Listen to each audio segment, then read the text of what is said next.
Que a graça de Cristo seja conosco, conectados com a palavra. Deus faz mais. Sim, faz muito mais. É muito comum entre nós, seres humanos, que exista uma competição, um tipo de competição, às vezes sadia e outras vezes nem tão sadia assim. Eu me refiro a um tipo de competição que começa lá na infância, entre a garotada que vai disputando a melhor colocação no ranking dos que fazem mais e melhor. Qual foi o garoto que já não disse para o seu coleguinha: meu salto é maior, mais alto, mais longe? E à medida que a turminha cresce, não raro acontecer que a competição cresce na mesma medida, na mesma velocidade. Agora, o mais triste disso tudo é que essa questão ainda se faz presente quando se chega à vida adulta. Inclusive na vida profissional. Meu colega comprou um carro novo, não posso ficar atrás dele. Vou logo comprar o meu, e de preferência maior e melhor que o dele. Deus faz mais. Não num sentido competitivo com o ser humano, pois nenhum ser humano tem condições de competir com o Criador. Ainda assim, percebe-se que o ser humano, extremamente inferior a Deus, coloca Deus à prova. Um exemplo disso está em Êxodo capítulo 17, dos versículos 1 a 7, quando diz assim esse texto: Toda a comunidade de Israel partiu do deserto de Sim, andando de um lugar para outro, conforme a palavra do Senhor. Acamparam em Refidim, mas lá não havia água para beber.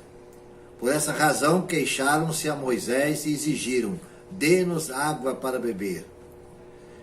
Moisés respondeu: por que se queixam a mim? Por que colocam o Senhor à prova? Mas o povo estava sedento e reclamou a Moisés: por que você nos tirou do Egito? Foi para matar de sede a nós, os nossos filhos, os nossos rebanhos? Então Moisés clamou ao Senhor: que farei com este povo? Estão a ponto de apedrejar-me. Respondeu-lhe o Senhor: passe à frente do povo, leve com você algumas das autoridades de Israel, tenha na mão a vara com a qual você feriu o Nilo do Egito, e vá adiante. E eu estarei à sua espera no alto da rocha, no monte Horebe.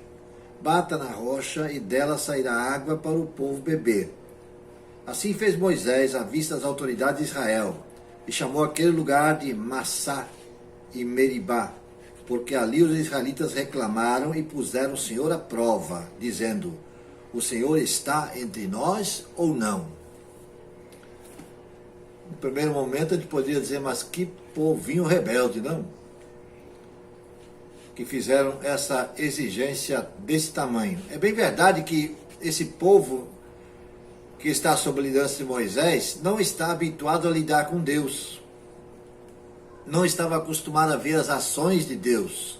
No entanto, algo recente que ocorreu e que eles haviam testemunhado deveria estar na sua memória. A exemplo das pragas que ocorreram no Egito, em especial a 10ª praga, que culmina com a morte dos primogênitos. Isso nas casas dos egípcios, em cujos umbrais das portas não havia o sangue de um cordeiro. Eles, os israelitas, escaparam ilesos desse trauma, graças à ação divina. Mais próximo ainda estava a travessia do mar, a pés enxutos, estando sob a perseguição de Faraó. Deus os salvou milagrosamente. Agora, no deserto, ao enfrentar dificuldades até mesmo normais em se tratando de um deserto, o povo põe em dúvida a ação de Deus entre eles. O Senhor está entre nós ou não? E mediante a orientação de Deus, Moisés resolveu a situação. Fique bem claro aqui, Moisés resolveu a situação seguindo a orientação do Senhor.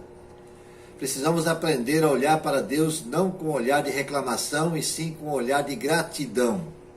Mesmo que Deus não faz somente o necessário, Deus vai além.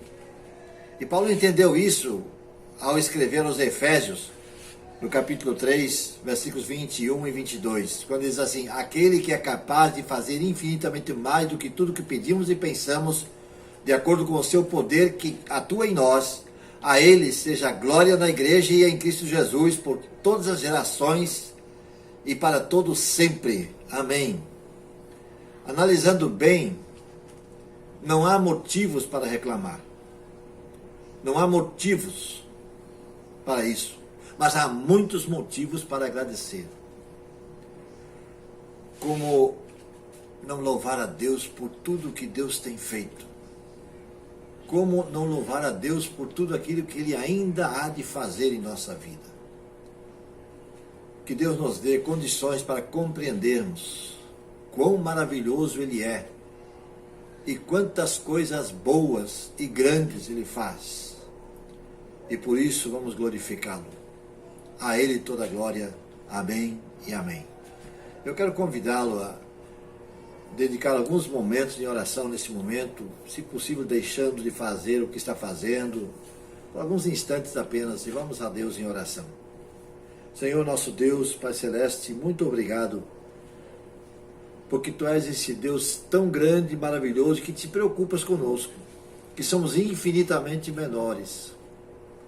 Somos um grão de areia em tudo aquilo que Tu criaste e fizeste, e ainda assim Tu te importas conosco. Obrigado, ó Deus, porque podemos confiar em Ti. E tendo certeza de que Tu tens feito grandes coisas, fazes grandes coisas e hás de fazer grandes coisas no futuro. Oramos agradecidos assim, em nome de Jesus. Amém.